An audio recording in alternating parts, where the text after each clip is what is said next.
Ms. Lundy, everybody may be seated. And I apologize for interrupting you in the middle of closing. I'm The terribly. behavior from him, from Mr. Bloom, I am not going to have in terms of his gestures, his noise and everything, particularly behind Ms. Lundy's back. Not going to have it. Mr. Burnton, I'm going to give you a chance to talk to your client about it and tell him that he is to sit there quietly or not at all before I continue. Take him back. Court is standing in recess. People having rested. Any witnesses for the defense? No, Your Honor. Thank you. All right, very good. Parties prepared for closing argument? You may proceed. May I move the question? Depends on where you want to put it, but yes, you may go. That's all right. That's Thank you.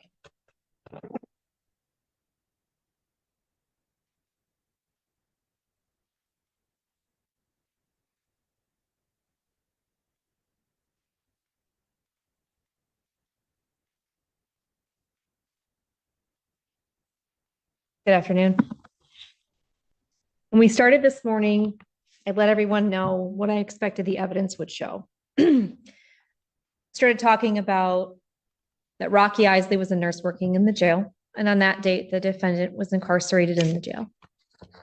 Talked about how we were going to hear from different witnesses about the defendant reporting to experience a medical emergency.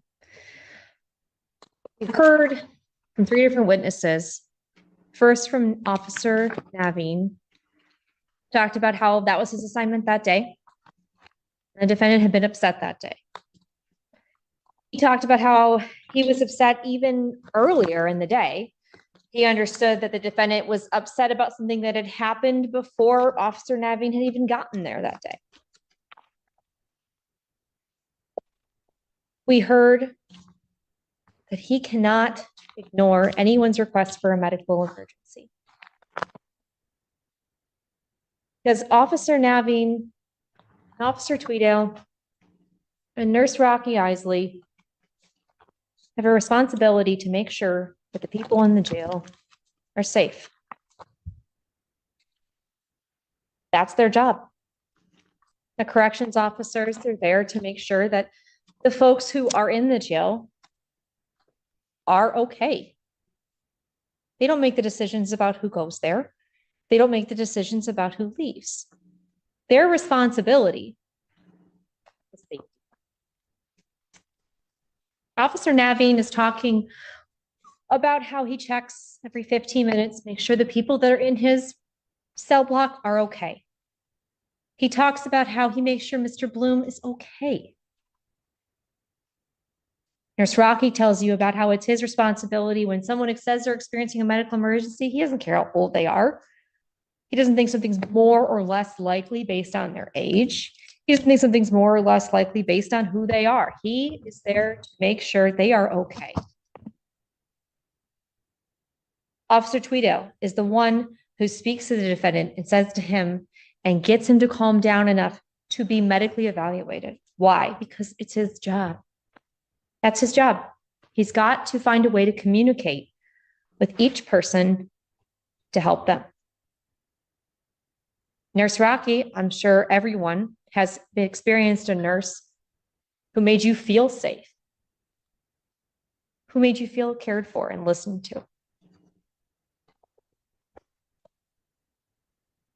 And Officer Tweedale, when this is going to go down and he knows that Mr. Bloom has been upset, and he knows that Mr. Bloom has been agitated.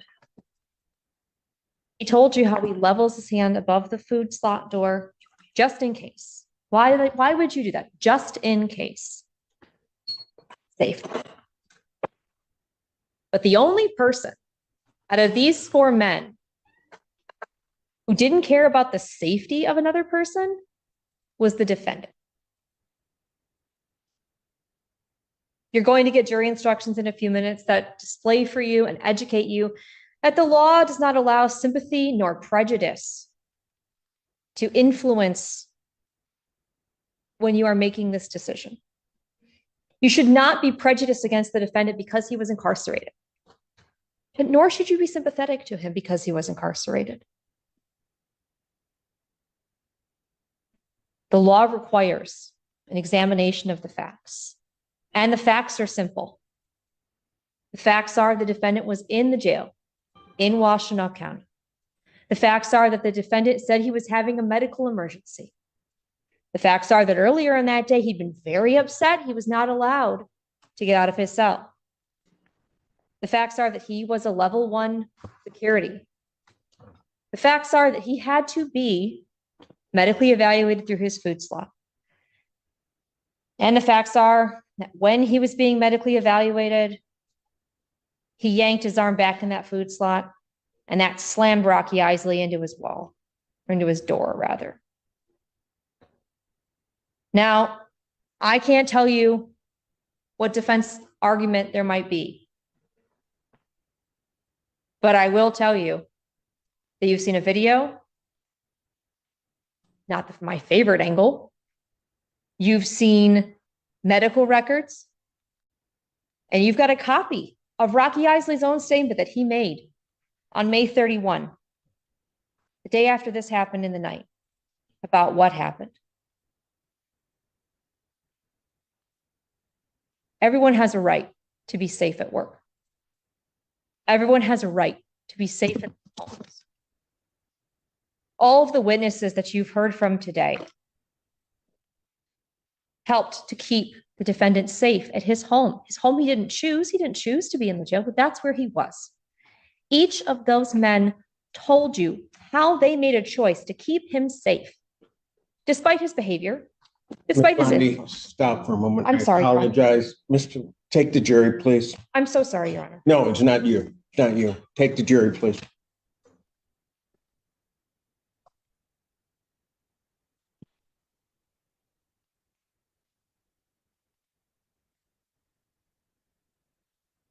Ms. Lundy, everybody may be seated. And I apologize for interrupting you in the middle of closing. I'm The terribly. behavior from him, from Mr. Bloom, I am not going to have in terms of his gestures, his noise and everything, particularly behind Ms. Lundy's back.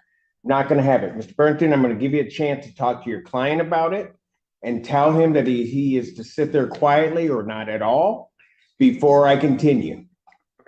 Take him back. Court is standing in recess. All rise.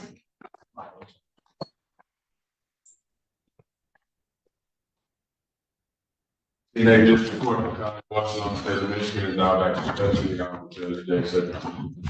You may be seated. And if we can bring Mr. Bloom up, please. Court recalls the case of the People versus Jeffrey Bloom. After long for people. Good afternoon, Mayor Sam Bernstein with and on behalf of Mr. Bloom. And as I've apprised counsel, during the course of the trial, Mr. Bloom, I don't know, and I'm going to assume that at least for these purposes that you weren't doing it intentionally. There have been comments which I could hear all the way up here, and I'm sure the jury could hear it during the course of these proceedings. That then, when Ms. Lundy got up to give her closing argument, there were additional comments. I didn't do anything about that, but the moment the gyrations with your hands occurred behind her back, I stopped the proceeding. I'm not going to tolerate any of that. I will stop it again if that's what we have to do, but I'm going to admonish you and warn you at this time that the court is not going to allow that type of conduct to occur. With that admonition, Mr. Bernstein. I was going to say there were some times where Jeff was speaking with me during the trial. Oh, I understand that, but there were other points at which there were just extraneous comments. So I was letting those go, but I'm not going to have that and have counsel interrupted during the course of their closing arguments. With that admonition, are the parties ready for the jury?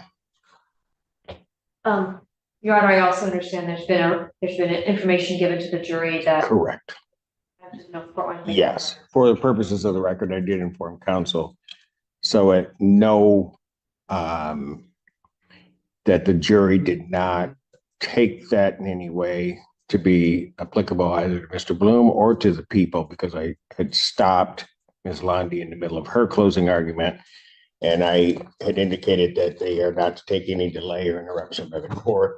They are not to attribute it to either party. They are to attribute it to the court of its own doing, so that the jury understands that and does not hold that against the people or against the defendant.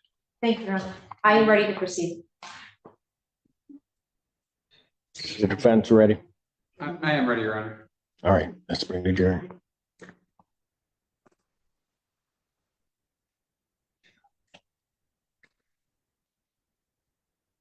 What is going on? All right. Go ahead. Thank you.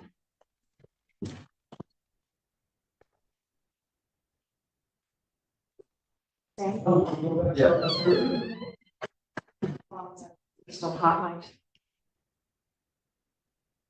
Oh.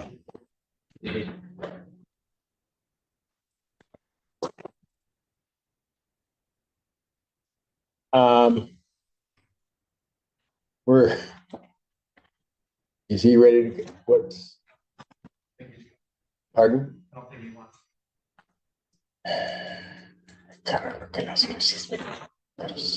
Sick, Your Honor. No.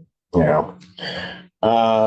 Did you want to go back there and try to talk with him? Because in the record should reflect, if it doesn't already, that after the court's admonishment to defendant and asking whether or not the people in defense were ready, that the defendant on his own accord decided that he would leave the courtroom. I've been informed by transport that it appears that he does not wish to come back out. I really should try to speak with him, Your Honor. I mean, Yes, you should. it's a significant right to be at your own, like in the Constitution or something. One which one can, I believe, voluntarily forfeit. That's fair too. Yeah. So before we get to that stage, why don't I'll stand in recess and allow you to have an opportunity to chat. All right, thank you. All right. Ladies and gentlemen. Yeah, Alan's trying to put the jury out, so. All right. Okay, we're back on the record. Court does recall the case of the people of the state of Michigan versus Jeffrey Bloom. Counsel, state your appearances. Ashley Lonnie for the people. Sam Bernstein for Mr. Bloom, Your Honor. All right, Mr. Bloom is not present. If I say anything incorrectly, please, counsel, correct me. Just prior to our last recess, when we were trying to continue with the trial, after the people had begun their closing argument, I stopped the proceedings, gave an admonishment, had the jury removed, gave an admonishment to the defendant regarding comments that he was making, as well as gestures in terms of his hands, because of the positioning of the podium behind the prosecutor's back. Gave him that admonishment, then told him that I would not tolerate any of that behavior. At that point, I did not hear anything, or at least nothing that was audible or understandable from the court in terms of the defendant saying anything. The defendant got up and he removed himself from the courtroom. Transport took him back. I took a recess in order to allow Mr. Bernstein to speak with his client. I was then informed during the course of that from transport that Mr. Bloom did not wish to return to the courtroom. And so that's kind of where we were left. The question that arose as to whether or not this court, given the defendant's behavior, whether or not this court could continue with the trial, even though we just had closings and the verdict to go. Out of an abundance of caution, after speaking with counsel and the court looking up for some guidance in this regard, the court did find me, I think it's Rule 43. I didn't bring my copy out of the federal rules, which specifically address the issue where a defendant removes himself from a trial in the middle of the proceedings or doesn't elect to participate. I did not see a rule specifically in the Michigan court rules governing that. As I did a brief research and trying to find cases, the case of the people of the state of Michigan versus Jerry Oliver Swan, that being 394 Mich 451, came to light. It was a 1975 case, so it's a little bit old, but it still looks to be good case law. I gave that to counsel, asked them to take a look, see if we could, between all of us, make a determination as to what would be the best way to proceed. And granted, I don't think anybody's had an opportunity to do any extensive research on it. However, I would indicate that if nothing else, the Swan case is less illustrative of a point. And the synopsis basically indicates the Supreme Court held the defendant did not reappear in the courtroom after a mid-trial recess, had not reappeared 4 days later, and testimony was received regarding attempts to locate him. Trial court properly proceeded with the trial with receiving, part of the testimony in the jury's verdict in the defendant's absence. Taking that without anything else in front of me is sort of a guideline. The court believes that the defendant has indeed conducted himself in a fashion where he has made himself absent mid-trial. It seems to me that what the Swan case seems to point to is that an opportunity be given where this defendant being in custody, we don't have to locate him, but at least an opportunity to be given to the defendant to come back and voluntarily participate in his trial. Having said all of that, after speaking with counsel, the court has made a determination to adjourn the remainder of the jury trial. We are adjourning it to September 30th, 2024 at 10 a.m. For closing arguments and final instructions to the jury. During that week period in time, in essence, the court is giving an opportunity for the defendant to reconsider his decision. Also to allow his counsel to potentially have a conversation with the defendant as to what may be those implications of him having removed himself from the proceedings. But I think in fairness, and since they are monumental and rights that the defendant would be forsaking in terms of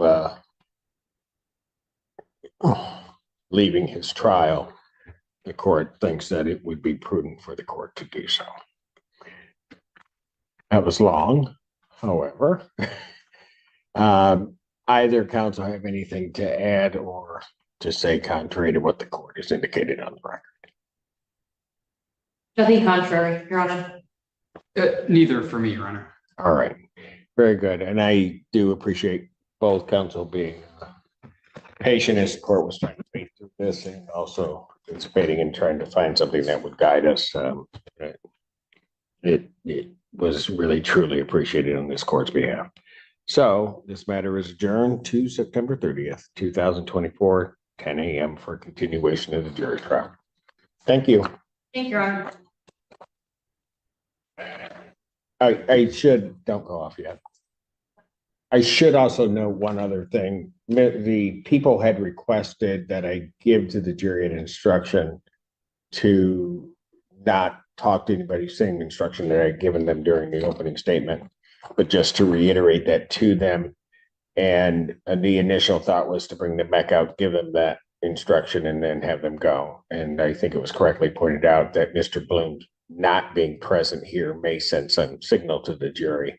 I assured counsel after they had indicated that they trusted the court to give that instruction to the jury. I did do so.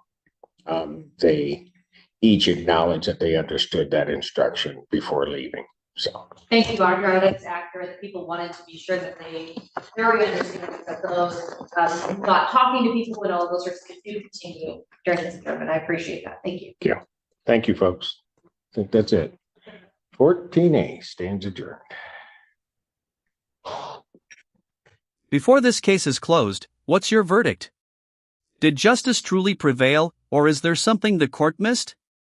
Drop your opinion in the comments. I read the most thoughtful ones, and your perspective could be featured in our next video. If you're fascinated by real courtroom drama, shocking evidence, unexpected verdicts, and true crime cases, make sure to subscribe and turn on the notification bell so you never miss the next case. The next courtroom battle is already waiting, and trust me, you won't see the ending coming. Until next time, stay informed, stay curious, and remember, every case has two sides, but only one verdict.